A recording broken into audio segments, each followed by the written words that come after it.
ঘটনা এবং ঘটনার সুষ্ঠু তদন্ত এবং এই ধরনের ঘটনা যেন না ঘটে এই মূল দাবি আমাদের সরকারের কাছে। সরকার যেন তার দায় দায়িত্বটা পালন করে। মা হিসাবে সে তার সন্তানের চাচ্ছে, তার সাথে সে আর অনেক কথাগুলো বলেছে, সেটা আমরা যাচ্ছি না। আমরা এখানে আপনি যেটা বলছেন এটা কি পাল্টা কি না, পাল্টা মোটেও না। উনি এটা আমরা না এখানে উনি যদি কোনো নাও দিতেন, প্রেস স্টেটমেন্ট নাও দিতেন, আমরা এই সম্মেলনটা করতাম। আমরা রোজা, ঈদ, পহেলা বৈশাখ সব কিছু পরে আমরা একসাথে হয়ে আমরা চেয়েছি। যখন কেন ওই সময় অনেকে আপনারাই থাকতেন না, কেন আপনারা ছুটিতে, আমরা খোঁজ খবর নিয়েছি, আমাদের মধ্যেও অনেকে ছিলেন না, আপনাদের মধ্যেও অনেকে থাকতেন না। আমরা এই সম্মেলনটা করতামই। আর উনি মা হিসাবে ওনার দায়িত্ব পালন করেছেন। মা হিসাবে আমরা ওনার বক্তব্য, ওনার প্রেস স্টেটমেন্ট এগুলো নিয়ে আমরা এখানে আলোচনাও করতে চাচ্ছি না।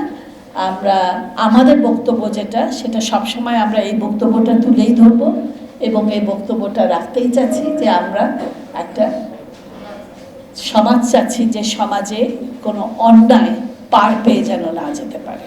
এটা আমাদের মূল বক্তব্য। আমি আশা করি আপনি আপনার উত্তরটা পেয়ে গেছেন। আমরা কাউর পাল্টাপাল্টিও করতে চাচ্ছি না, আমরা কাউকে হেয় করার জন্য উদ্দেশ্যমূলকভাবে করছি না। কেন ঘটনা সত্য কি না সেটা আপনাদের পত্রিকাগুলোর মাধ্যমে, আপনি এখন হয়তো নিজের পত্রিকা একটাতে নাই, কিন্তু যারা এখানে আছি আশা করি সবাই কোনো না কোনো গণমাধ্যমের সাথে জড়িত আছেন।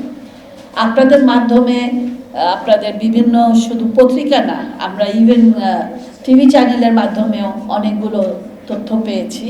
আমরা নিজেরাও আমাদের তদন্ত করে দেখেছি যে হ্যাঁ, একজন মারা গেছে, সে ঝুলন্ত অবস্থায় ছিল। যদি জিজ্ঞেস করা হয় যে সে ঝুলন্ত অবস্থায় কিভাবে জানি, আপনারা প্লিজ একটু মোহাম্মদপুরে যান। এখানে আমাদের সাথে যারা আছেন আমরাও গেছি। মোহাম্মদপুরে গিয়ে দেখেন যে লোকরা ওখানে দাঁড়িয়ে ছিল কিনা, চিৎকার করছিল কিনা, বলছিল কিনা। এখানে আবুল ভাই নিজেও গেছে ওখানে।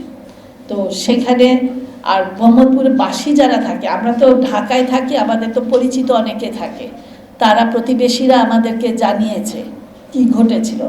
এবং একই বাসায় 6 মাসের মধ্যে একই ধরনের ঘটনা ঘটে। এটা আপনার মনের মধ্যে কোনো প্রশ্ন ওঠে না? এটা কোনো পাল্টাপাল্টি না। আমরা আশরাফুল হককে চিনি না। আশরাফুল হকের ব্যাপারে আমাদের ব্যক্তিগত সে কি ধরনের, আমি ওনার কোনো তদন্ত রিপোর্ট দেখিনি। উনি ছিলেন নির্বাহী সম্পাদক, উনি রিপোর্টার ছিলেন না।